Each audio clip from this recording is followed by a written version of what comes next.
मिथिला एक ऐसा स्थान है जहाँ पर प्रकृति से जुड़े हुए काफ़ी सारे त्योहार मनाए जाते हैं।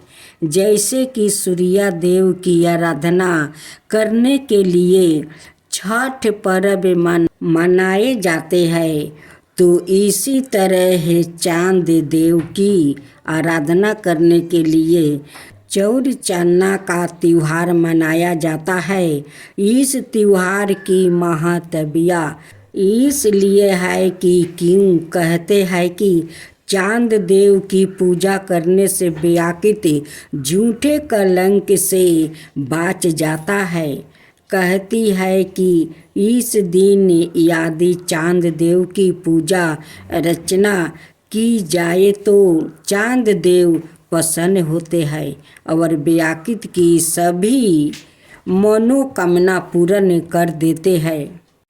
कहते हैं कि जो व्याकृत गणेश चतुर्थी की शाम भगवान गणेश के साथ चंद्र देव की पूजा करता है, वो चांद दोष से मुक्ति हो जाता है।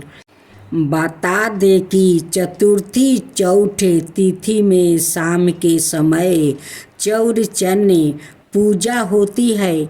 चौरचन्ना पर्व के बारे में पुराणों में ऐसा वर्णन मिलता है कि इसी दिन चंद्रमा को कलंक लगा था, इसलिए इस दिन चांद को देखने की मनाही है। अब आप सुने चौरचन्ना त्योहार से जुड़ी हुई कथा।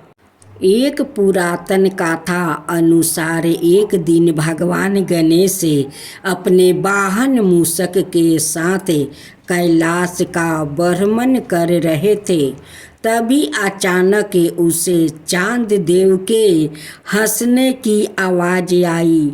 भगवान गणेश को उनके हंसने का कारण समझ में नहीं आया, इसलिए उन्होंने चंद्रदेव से इसका कारण पूछा। चंद्रदेव ने कहा कि भगवान गणेश का विचित्र रूप देखकर उन्हें हंसी आ रही है। साथ ही उन्होंने अपने रूप की प्रशंसा करनी ही शुरू कर दिया। मजाक उड़ाने की इस प्रवृत्ति को देखकर गणेश जी को काफ़ी गुस्सा आया। उन्होंने चंद्रदेव को श्राप दिया और कहा कि जिस रूप का उन्हें इतना अभिमान है, वो रूप आज से करूप हो जाएगा। कोई भी व्याकृत जो चंद्रदेव को इस दिन देखेगा, उसे झूठा कलंक लगेगा। भले ही व्याकृत का कोई अपराध ना भी हो, परंतु यदि वो इस दिन चांद देव को देख लेगा तो वो अपराधी ही कहलाएगा। चौरचन्ना की पूजा के दौरान दही का काफ़ी महत्व है, इसलिए इस दिन मिट्टी के बर्तन में दही जमाया जाता है। कहते हैं कि इस तरह करने से दही का स्वाद बहुत ही खास हो जाता है। इसी दही को पूजा के दौरान इस्तेमाल किया जाता है। इसके अलावा बांस के बर्तन में विशेष खीर तैयारी की जाती है, जिसका भोग चंद्रदेव को लगाया जाता है। अन्य इलाकों में यह देखने को नहीं मिलता है। इस पर्व में पकवान बनाने से अधिक हर किसी को पकवान उपलब्ध हो, इसकी व्याख्या की जाती है। संतान की उन्नति और कलंक से बचाव की कामना से इस दिन चंद्रमा की आराधना की जाती है। भावनाथ झा कहते हैं कि 16वीं सदी से पहले चांद पूजन की मिथिला में भी परंपरा नहीं दिखती है। चौथ चांद का सबसे पुरान उल्लेख ब्रह्म पुराण के मिलता है। वहाँ उल्लेखित कथा अनुसार श्री कृष्णा को असमय तक मणि चोरी करने का कलंक लगा था। यह मणि प्रसेन ने चुराई थी। एक हाथी ने प्रसेन को मार दिया था। फिर जमावत ने उस हाथी का वध कर वो मणि हासिल किया था। इसके बाद श्री कृष्णा ने जमावट को युद्ध में पराजित कर इस मणि को हासिल कर कलंक मुक्ति हुआ था। इस आधार पर यह मान्यता रही कि चौथ का चांद देखने के कारण जब सवाई नारायण पर कलंक लाग गया तो मनुष्य कैसे कलंक से बच पाएगा।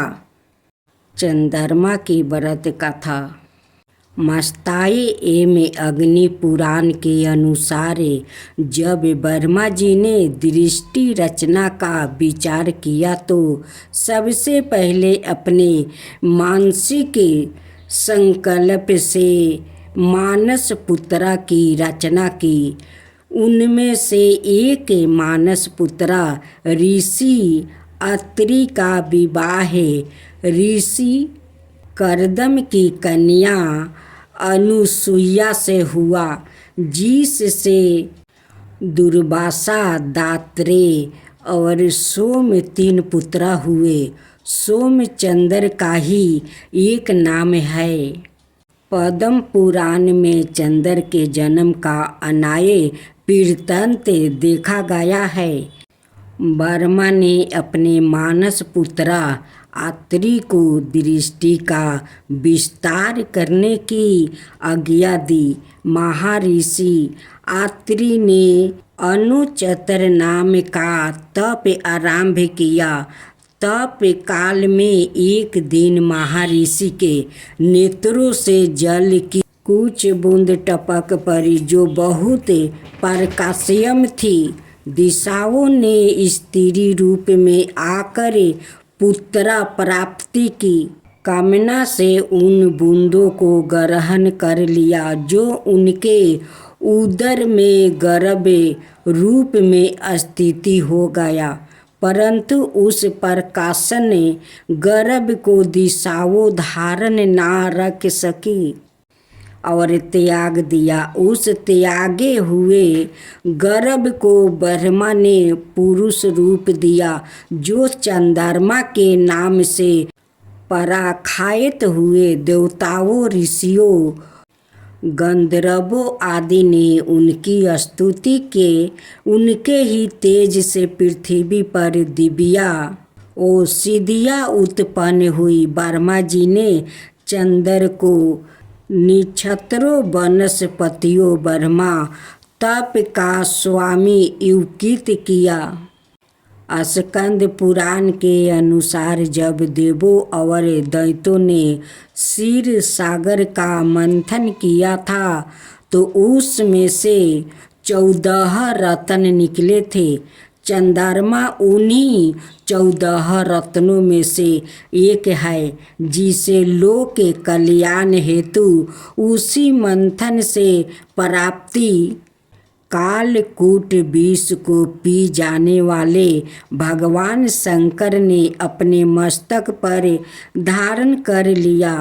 पर ग्रहण के रूप में चंद्र की उपस्थिति मंथन से पूर्व भी सिद्ध होती है। स्कंद पुराण के ही परमेश्वर खंड में गागाचर ने समुद्र मंथन का मुहूर्त निकालते हुए देवों को कहा कि इस समय सभी ग्रहों अनुकूल है। चंद्रमा से गुरु का शुभ योग है। तुम्हारे कार्य की सिद्धि के लिए चंद्र बल उत्तम है। यह गोमनत मुहूर्त तुम्हें विजय देने वाला है और यह संभव है कि चंद्रमा के विभिन्न अंशों का जन्म विभिन्न कालों में हुआ हो। चंद्र का विवाह दक्ष प्रजापति की नक्षत्र रूपी 27 कन्याओं से हुआ, जिनसे अनेक प्रतिभाशाली पुत्री हुई। उन्हीं 27 नक्षत्रों के भोग से एक चंद्रमा मास पूर्ण होता है। शरद पूर्णिमा पर इन 5 देवताओं से मांगे धन, सुख, यश और सफलता का वरदान पूरा होगा। हर अरमान शरद पूर्णिमा की रात में सिर्फ इस एक मंत्र को पढ़ लीजिए, मिलेगा इतना कुछ जो अपने सोचा भी नहीं होगा। भक्तजनों, आज आप सुने सावन मास की गणेश चतुर्थी व्रत कथा। इस चतुर्थी गणेश की कथा आप जरूर सुने। इस कथा को सुनने से गणेश भगवान प्रसन्न होंगे और आपका घर में जरूर धन आएगा। संकष्टी गणेश चतुर्थी व्रत प्रत्येक मास के कृष्ण पक्ष की चतुर्थी को किया जाता है। श्रावण मास के कृष्ण पक्ष की चतुर्थी को किया जाने वाला व्रत श्रावण संकष्टी गणेश चतुर्थी व्रत कहलाता है। भविष्य पुराण में कहा गया है कि जब मन संकटों से घेरा महसूस करे तो गणेश चतुर्थी का व्रत करे। इससे कष्ट दूर होते हैं और धर्म, अर्थ, मोक्ष, विद्या, धन अवश्य प्राप्ति होती है। ऋषिगण पूछते हैं कि हे स्कंद कुमार, दरिद्रता, शोक, कुष्ठ आदि से विकलांग शत्रुओं से, संत पत राज्य से निष्कासित, राज सदाई दुखी रहने वाले, धनहीन समस्त उपद्रवों से पीड़ित, विद्याहीन, संतानहीन, घर से निष्कासित लोग, रोगियों और अपने कल्याण की कामना करने वाले लोग को क्या उपाय करना चाहिए जिससे उनका कल्याण हो और उनके उपरोक्त कष्ट का निवारण हो। यदि आप कोई उपाय जानते हो तो उसे बतलाइए। स्वामी कार्तिकेय जी ने कहा, हे ऋषियों, अपने जो प्रश्न किया है उसके निवारण मैं आप लोग को एक शुभदायक फल बताता हूँ, उसे सुनिए। इस व्रत के करने से पृथ्वी के समस्त प्राणी सभी संकटों से मुक्त हो जाते हैं। यह व्रत राज महापूरणकारी और मानवों को सभी कार्य से सफलता प्रदान करने वाला है। विशेषता, यदि इस व्रत को महिलाएं करें तो उन्हें संतान और सौभाग्य की वृद्धि होती है। इस व्रत को धर्मराज युधिष्ठिर ने किया था। पूर्व काल में राज च्युत होकर अपने भाइयों के साथ जब धर्मराज वन में चले गए थे तो उस वनवास काल में भगवान श्री कृष्ण ने उसे कहा था। युधिष्ठिर ने भगवान कृष्ण से अपने कष्टों के सामनार्थ जो प्रश्न किया था उस कथा को आप श्रवण कीजिए। युधिष्ठिर पूछते हैं कि हे पुरुषोत्तम, ऐसा कौन सा उपाय है जिससे हम वर्तमान संकटों से मुक्त हो सके। हे गादाधर, आप सवागर है, हम लोग को आगे अब किसी प्रकार का कष्ट ना भुगतना पड़े, ऐसा उपाय बतलाइए। स्कंद कुमार जी कहते हैं कि जब धैर्यवान युधिष्ठिर बिन मर्मा भाव से हाथ जोड़ कर बारंबार अपने कष्टों के निवारण का उपाय पूछने लगे तो भगवान श्री कृष्ण ने कहा कि हे राजन, संपूर्ण कामनाओं को पूर्ण करने वाला एक बहुत बड़ा गुप्त व्रत है। हे युधिष्ठिर, इस व्रत के संबंध में मैंने आज तक किसी को नहीं बतलाया है। हे राजन, प्राचीन काल में सतयुग की बात है कि पर्वतराज हिमालय की सुंदर कन्या पार्वती ने शंकर जी को पति रूप में प्राप्ति करने के लिए गहन वन में जाकर कठोर तपस्या की, परंतु भगवान शिव प्रसन्न होकर प्रकट नहीं हुए। तब सल्तनाए पार्वती जी ने अनादिकाल से विद्यमान गणेश जी की स्मरण किया। गणेश जी को उसी क्षण प्रकट देखकर पार्वती जी ने पूछा कि मैंने कठोर दुर्लभ और लोमहर्षक तपस्या की, किंतु अपने प्रिय भगवान शिव को प्राप्ति ना कर सकी।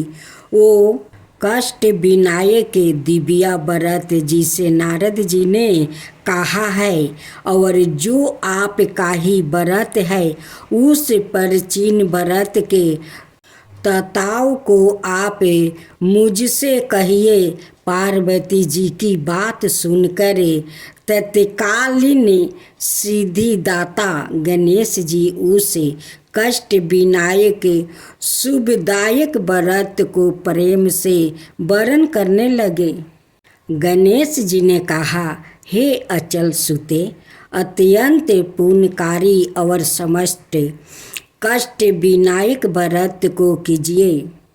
इसके करने से आपकी सभी आकांक्षाएं पूर्ण होगी और जो व्याकृत इस व्रत को करेगा उन्हें भी सफलता मिलेगी। श्रवण के कृष्णा चतुर्थी की रात्रि में चंद्रोदय होने पर पूजन करना चाहिए। उस दिन मन में संकल्प करे कि जब तक चंद्रोदय नहीं होगा मैं निराहार रहूंगी। पहले गणेश पूजन करे ही भोजन करूंगी। मन में ऐसा निश्चय करना चाहिए।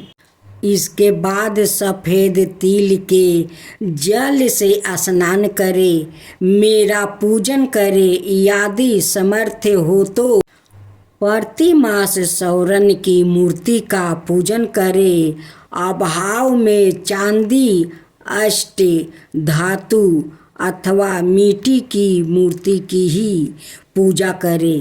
अपनी शक्ति के अनुसार सोने, चांदी, तांबे अथवा मिट्टी के कलश में जल भर कर उस पर गणेश जी की प्रतिमा स्थापित करें।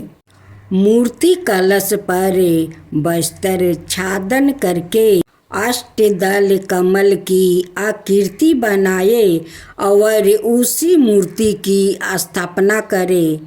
तत्पश्चात षोडशोपचार विधि से भक्ति पूर्वक पूजन करे। मूर्ति का ध्यान नियम प्रकार से करे।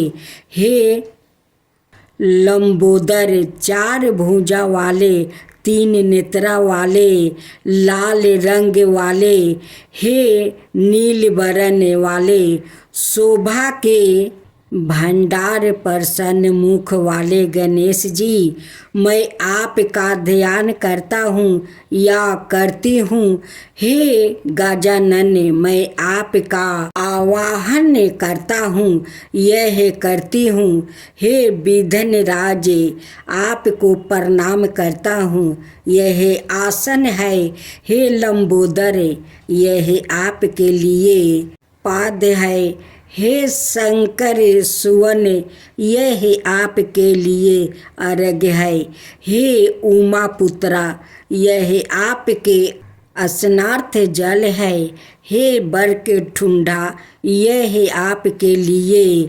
अचे मायनी जल है, हे सुर्फ करनी यह है आपके लिए बस्तर है। हे सुशोभित यह है आपके लिए योग पवित है।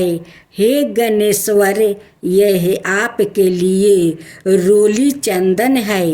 हे विघ्न विनायक यह है आपके लिए फूल है।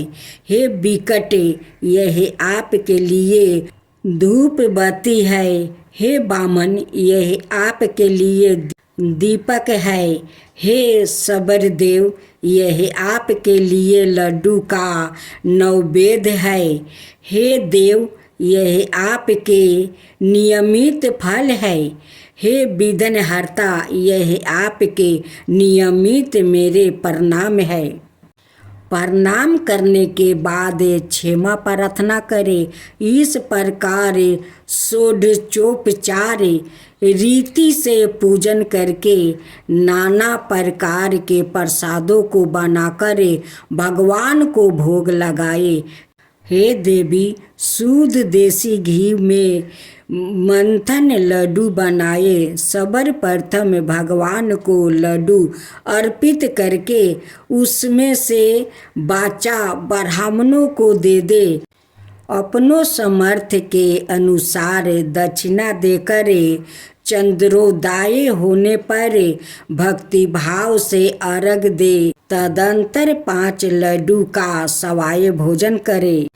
फिर हे देवी, तुम सब तीर्थों में सर्वोत्तम हो। गणेश जी की प्रथम प्रियतमा हो। हे चतुर्थी, हमारे द्वारा परत अर्घ को ग्रहण करो। तुम्हें प्रणाम है। नियम प्रकार से चंद्रमा को अर्घ प्रदान करे। क्षीर सागर से उत्पन्ना हे लक्ष्मी के भाई, हे निष्कार रोहिणी सहित हे शिशु, मेरे दिए हुए अर्घ को ग्रहण कीजिए। गणेश जी को इस प्रकार प्रणाम करें। हे लंबोदर, आप संपूर्ण इच्छाओं को पूर्ण करने वाले हैं। आपको प्रणाम है।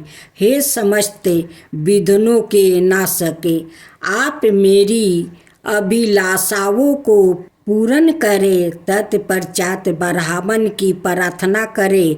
हे दिविज राज, आपको नमस्कार है।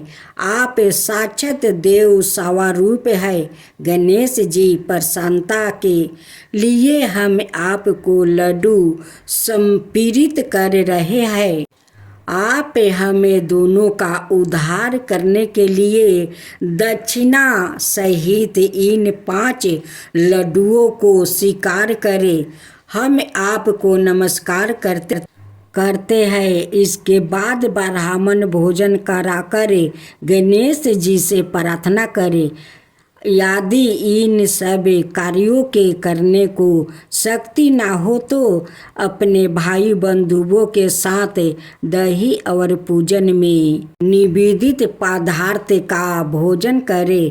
प्रार्थना करके प्रतिमा का विसर्जन करें और अपने गुरु को अन्य वस्तु आदि एवं दक्षिणा के साथ मूर्ति दे दो। इस प्रकार से विसर्जन करें। हे देवों में श्रेष्ठ गणेश जी, आप अपने स्थान को प्रस्थान कीजिए और इस व्रत पूजा के फल को दीजिए। हे सुमुखी, इस प्रकार जीवन भर गणेश चतुर्थी का व्रत करना चाहिए। यदि जन्म भर ना कर सके तो 21 वर्ष तक करे। यदि इतना करना भी संभव ना हो तो 1 वर्ष तक 12 महीना के व्रत करो। यदि इतना भी ना कर सके तो बरस के 1 मास को अवश्य ही व्रत करे और श्रवण चतुर्थी को व्रत का उद्यापन करे। गणेश जी की जय हो। गणेश जी की जय हो। जय गणेश जय गणेश जय गणेश देवा, माता जानकी पार्वती पिता महादेवा। जय गणेश जय गणेश जय गणेश देवा, एक दांत दयावंत चार भुजी धारी, मस्तक सिंदूर सोहे मूस की सवारी। जय गणेश जय गणेश जय गणेश देवा, माता जानकी पार्वती पिता महादेवा। अंधन को आँख देते कोढ़ियन को काया, बाजिन को पुत्र देते निर्धन को माया।